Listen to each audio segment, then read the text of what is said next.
Hello and welcome to Blessing Minds. Kindly like, share, and subscribe our channel. All right, let's dive right into this explainer with a pretty shocking number. 8.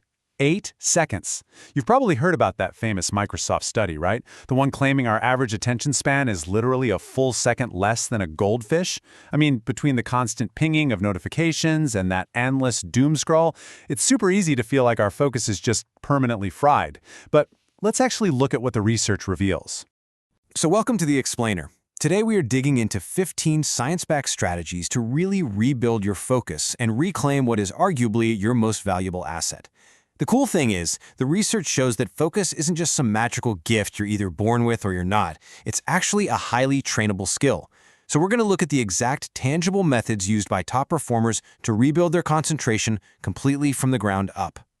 Here's our roadmap for today. We're breaking this down into 5 logical pillars. First, the attention crisis. Second, master your biology. Third, optimize your environment. Fourth, tactical focus habits. And finally, achieving flow state. All right, pillar number 1, the attention crisis. We need to understand this modern distraction epidemic we're all caught in. Georgetown professor Cal Newport hit the nail on the head here. He says the ability to focus is becoming the scarcest commodity of the 21st century. And think about it. In a world of literally infinite distractions, your capacity to lock in and do deep, meaningful work, that is the ultimate competitive advantage right now. Guarding our attention really is step 1.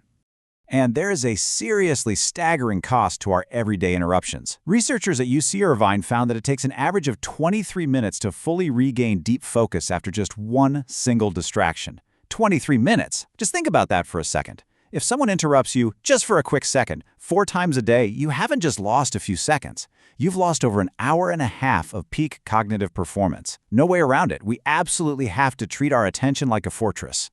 Moving on to our second pillar, master your biology. Because really, this is the physiological foundation of focus.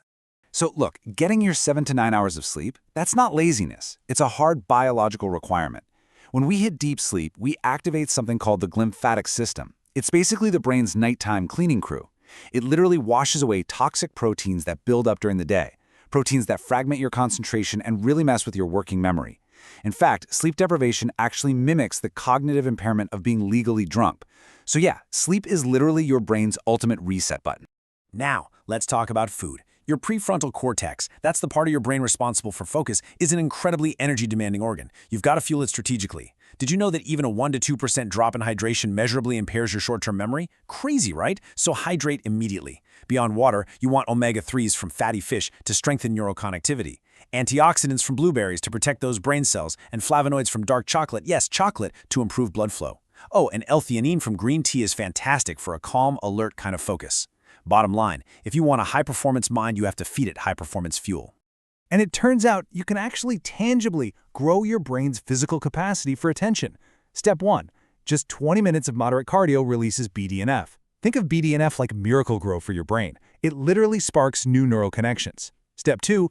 Harvard research shows that just 10 minutes of daily mindfulness meditation structurally thickens your prefrontal cortex. You are physically building the muscle of your brain's command center just by sitting quietly and pulling a wandering mind back to the present moment. Okay, pillar number 3, optimize your environment. We're talking about designing physical spaces that practically demand your attention. Princeton researchers found something fascinating. Physical clutter directly competes for your visual attention. If you've got a cluttered desk, it's constantly sending these low-level distraction signals to your brain. It spikes your cognitive load and makes you feel overwhelmed before you even type a single word. But an organized space? That sends a really powerful neurological signal that you are ready to work, keeping your cognitive load super low and optimized. So clearing your physical space is absolutely required before you can ever hope to clear your mind.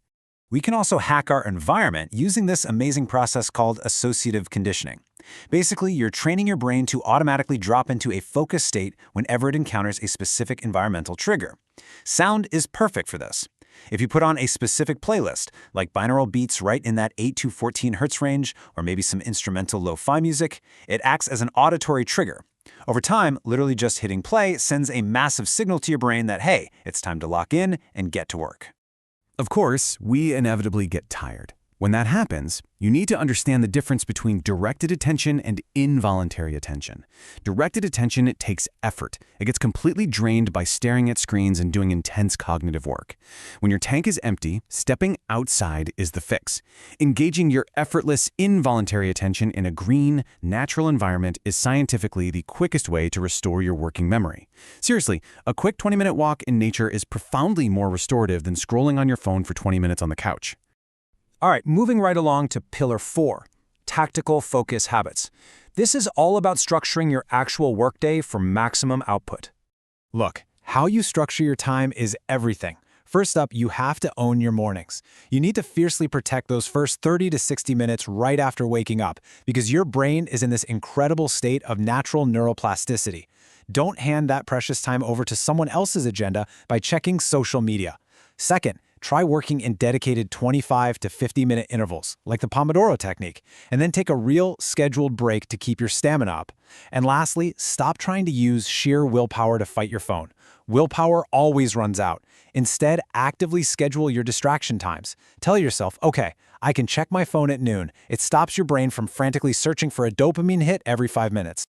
Now, let's crush a very common modern myth right here.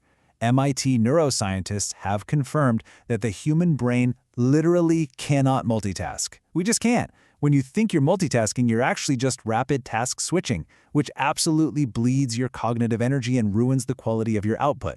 Single tasking is the only way forward. You have to ruthlessly identify your single most important daily task and then throw all your cognitive energy at it until it's done. That's the ultimate productivity strategy. You see, profound focus is equally about what you intentionally and passionately refuse to do. Warren Buffett has this incredible quote. He says, "The difference between successful people and really successful people is that really successful people say no to almost everything." Think about it. Every single time you say yes to a pointless meeting or some random distraction, you are effectively saying no to your most important work. And here's a super simple, kind of old school habit that just works wonders. Write it down. Going slower is actually better here. The physical act of writing down your daily priority with a pen on paper forces your brain to really process the information, select what actually matters, and commit to it. It creates this clear, concrete directive that your brain treats as reality. It's basically a powerful contract between you and your focus for the day.